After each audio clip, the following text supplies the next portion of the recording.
Fala galera que me acompanha aqui no canal do YouTube. E aí pessoal, como é que vocês estão? Tudo bem, gente? Tudo certo? Bom, o Internacional vence o Corinthians por 2-1 na Arena Corinthians. Colorado chega à terceira vitória consecutiva no Campeonato Brasileiro e garante matematicamente a sua classificação para a Copa Sul-Americana de 2024.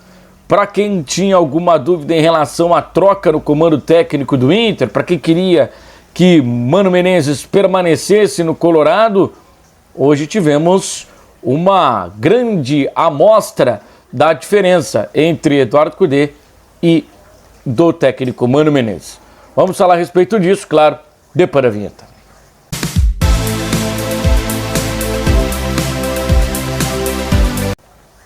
Mas antes de prosseguir com o vídeo, eu queria pedir para você se inscrever no canal, ativar as notificações clicando no sino, deixar o like, comentário e compartilhar. Vamos lá então, gurizada, vamos falar a respeito aí da vitória do Internacional. O Colorado venceu por 1-0, por 2-1, né, a equipe do Corinthians. O Inter esteve duas vezes na frente do placar, abriu o placar, o Corinthians empatou, depois o Inter fez o segundo gol, chegou a fazer o terceiro. A imagem lá é extremamente inconclusiva em relação ao impedimento do Ener Valencia, mas enfim, né, tem ali traçar as linhas e acabaram detectando esse impedimento do Ener Valencia.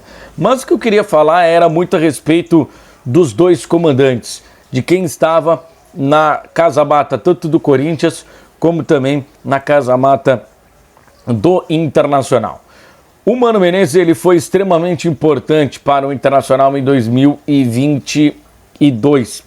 Ele pegou um Inter cheio de desconfiança e levou o Inter a ser segundo colocado no Campeonato Brasileiro. Mas ainda assim, com a segunda colocação do Inter no Campeonato Brasileiro, ele encontrou muitos problemas. Falta de constância, principalmente em partidas fora de casa. O Inter era muito forte dentro do Beira-Rio, mas era um time muito passivo fora, jogando longe do estádio Beira-Rio.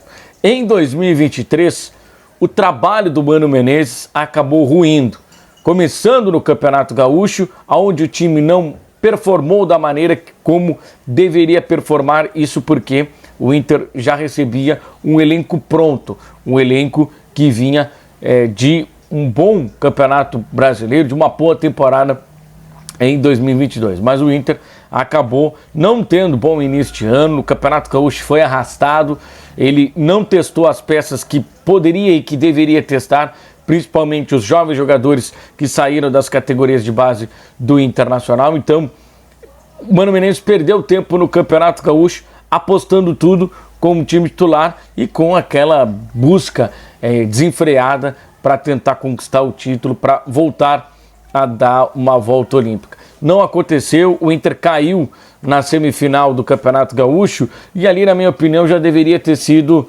feito o rompimento do ciclo. Já era para ter sido demitido o técnico Mano Menezes e o Internacional ter buscado um outro rumo. Talvez pudesse ter o Dorival Júnior, que estava livre no mercado.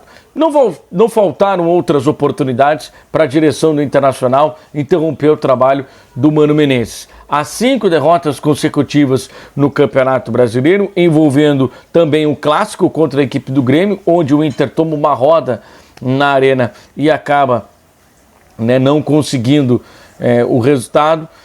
A eliminação para o América na Copa do Brasil, quando o América no jogo de ida colocou jogadores praticamente reservas para tentar se livrar, para focar no Campeonato Brasileiro, para tentar sair das últimas colocações, e ele acabou não sendo demitido. A direção acabou mantendo o técnico Mano Menezes. Depois de uma partida contra o Palmeiras, chegou ao fim a passagem de Mano Menezes pelo Internacional. Como falei, Mano Menezes foi muito importante em 2022, mas 2023 não justificava o tanto que ele acabou permanecendo no Internacional. Mas quis o destino que o Internacional tivesse a oportunidade de contratar o Eduardo Cudê.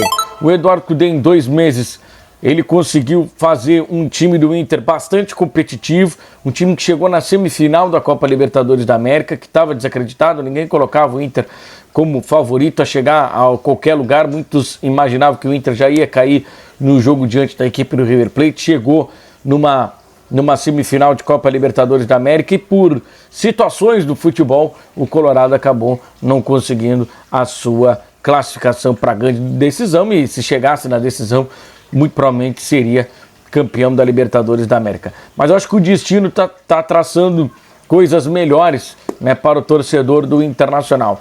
Não seria muito bom ganhar uma Libertadores? Obviamente que ganhar uma Libertadores é o melhor dos mundos, mas eu acho que talvez com um trabalho bem construído, bem constituído, ainda é melhor conquistar uma Copa Libertadores da América, como foi lá em 2006, com um trabalho bem construído, com o início, com o meio e com o ápice do título da Copa Libertadores da América. Eu acho que o Inter tem tudo para nos 2 próximos anos chegar nesse ápice e conquistar títulos importantes. Mas Kudê chegou, Kudê teve pouco tempo, deu resposta dentro de campo, principalmente na Libertadores da América.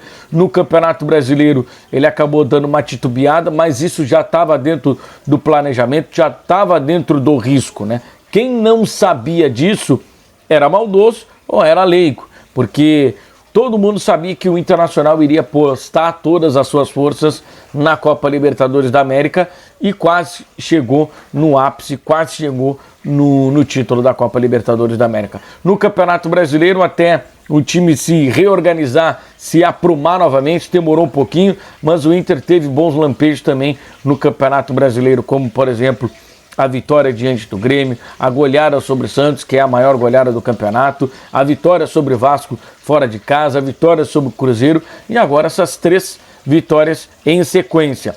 Contra o Red Bull Bragantino, não jogando da melhor forma, mas sendo estratégico e conseguindo resultado, jogando bem contra a equipe do Cuiabá e jogando bem de novo da equipe do Corinthians. Eu fiz toda essa história, né, para chegar no confronto direto entre Mano Menezes e o técnico Eduardo Cudê. As 2 equipes não estão pressionadas.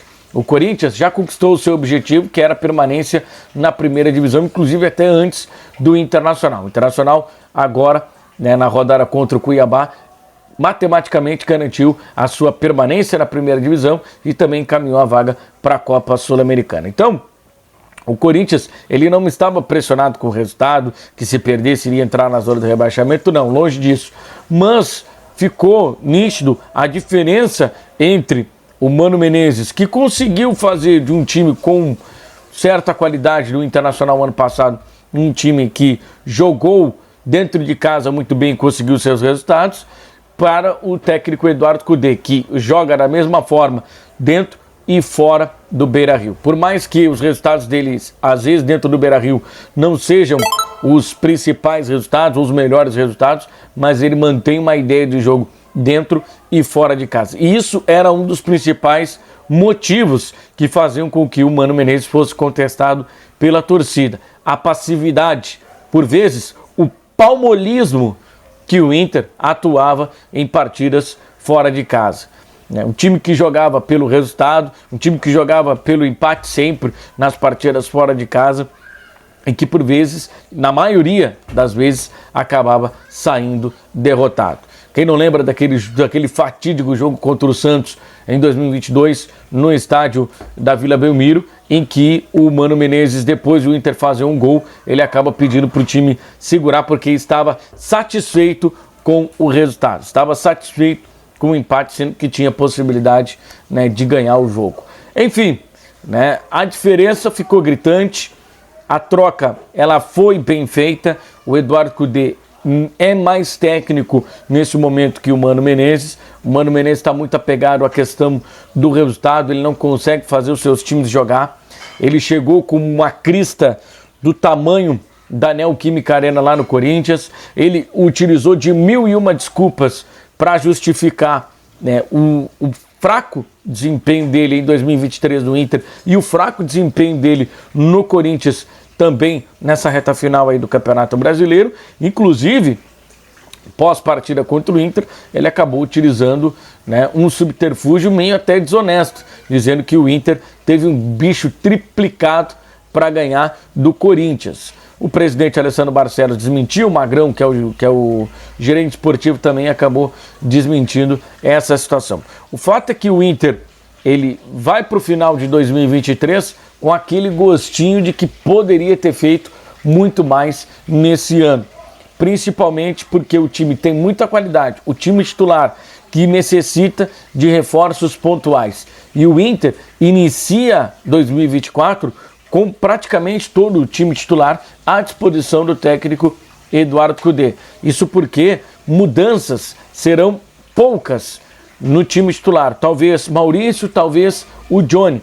Essas duas peças que não estarão no Inter em 2024. De resto, o Inter mantém a sua espinha dorsal, mantém esse time titular que em alguns momentos até encantou o Brasil com o seu futebol, principalmente na Copa Libertadores da América. Todo mundo ficou impressionado com a postura do Inter no Maracanã no jogo diante da equipe do Fluminense, e o Inter tem muitas possibilidades de lutar pelas taças e as competições que disputará em 2024. Mas ficou muito claro, né, a diferença gritante entre, nesse momento, Eduardo Cudê e o Mano Menezes. O Eduardo Cudê não tem nenhum grande título de relevância? Não tem. O Mano Menezes tem título de relevância? Tem. O Mano Menezes fez grandes trabalhos? Fez grandes trabalhos. Mas o Mano Menezes parece que parou no tempo, não se atualizou. O Inter foi muito importante para Mano Menezes em 2022, mas Inter e Mano Menezes não falaram a mesma língua em 2023. Houve desgaste e as partes deveriam ter, né, chegado num consenso, não ter precisado o presidente Alessandro Barcelos demitir o Mano Menezes para, quem sabe, né, dar uma oxigenada no time do Inter. Te inscreve no canal, ativa as notificações clicando no sino, deixa o teu like, curta, comente e compartilha. Um abraço e até o próximo vídeo. Tchau!